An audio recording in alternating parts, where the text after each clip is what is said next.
we're gonna do this with the prison wall behind us.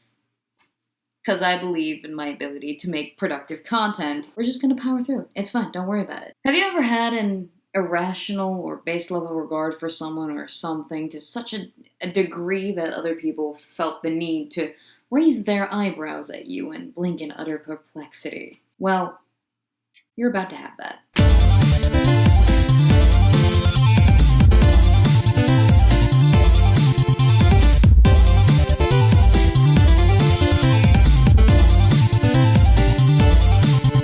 Let the demonetization process begin! Trump Derangement Syndrome, TDS, and sure you've heard of it in the last several years since the occurrence of the 2016 election, is a derogatory term for criticism or negative reactions to our president, Donald Trump, that are irrational and have little, very small regard towards Trump's actual positions or actions taken or the variance thereupon. TDS is one of those things that I couldn't have ever predicted being a thing ever in my wildest dreams, given my ignorance of politics prior to when it was that I decided to become interested in the subject a few years ago. So, ladies and gentlemen, as a special treat, I have taken the liberty of collecting various examples of just exactly what it is that counts as Trump Derangement Syndrome, so let's begin. Very recently, it was reported that Trump's America apparently feels like East Germany. More so, every day. And this is based on a few things, actually. It's based on the obsession with the smokestack industry that our president harbors, his demands for ritualized displays of flattery, that's a direct quote, by the way, not my wording, fawning over North Korean dictator, Hungary's dictator, and Russia's dictator, if that's what one would call it. I don't think I would call it fawning myself, but you know, words, what you gonna do? And then also because Sean Hannity reminds this author of a German television commentator who had a certain proclivity for conspiracy, don't we all? More so, however, because Sean Hannity has a tendency to support a border wall between one sovereign nation and another, which, if you're paying attention, is not the same as what happened with East and West Berlin. And then the final reason is, of course, because some artist named John McNaughton, I have no idea if I'm saying that right, has a mindset that paints what are apparently coded messages into his art. Come on, people.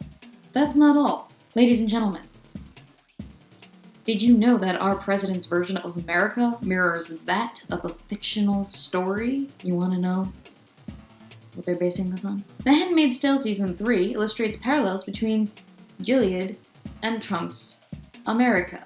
The Handmaid's Tale. You know, the fictional dystopian society of near-future England and a totalitarian state resembling a theonomy that has overthrown the United States government. Trump's America resembles that. Doesn't quite pair up with that Russian narrative, nor the East Germany narrative, but I'll bite. The parallels? The women from The Handmaid's Tale being put into reproductive slavery of the in the show. That's hardly what I would venture to call abortion legislation, but I mean, let's agree to disagree on that, Mr. Author Man. At least I'm not seeing dog whistles in fiction. And then there are the witches. Yes, the witches. Each month, said witches, thousands of them, cast a spell against Donald J. Trump. And you may be asking why. I know that I was. It is a part of the hashtag magical resistance, which I just...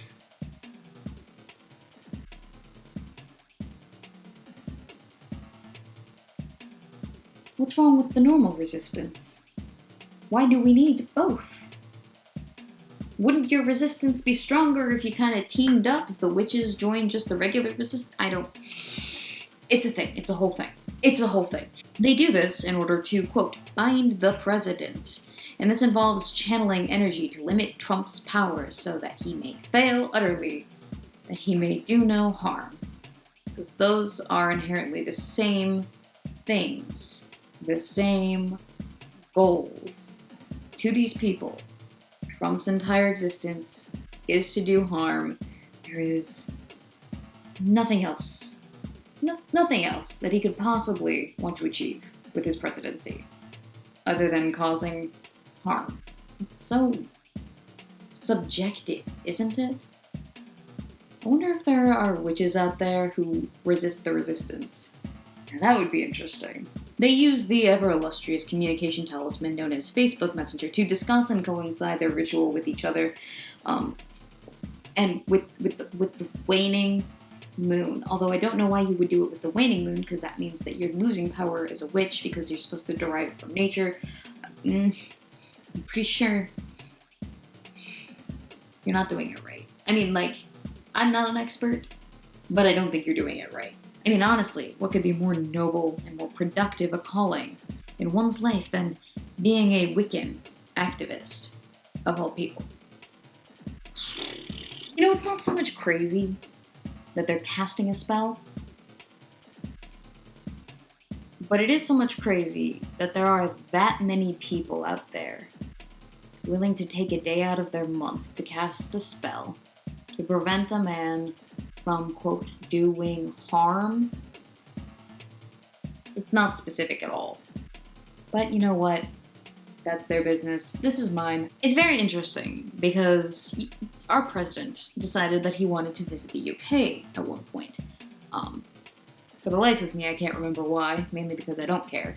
But the only interesting thing that I took away from this visit to the UK, the land who managed to conquer half the world and then lose it in the span of the same amount of time, I believe. Yes, that nation. They decided that they wanted to protest President Trump. For what reason, I have not the foggiest. I must ask, because I enjoy pestering strange folk around the world. But what is even more productive than that of members of a foreign sovereign nation protesting a national leader that isn't theirs on soil that isn't the leader's sovereign soil?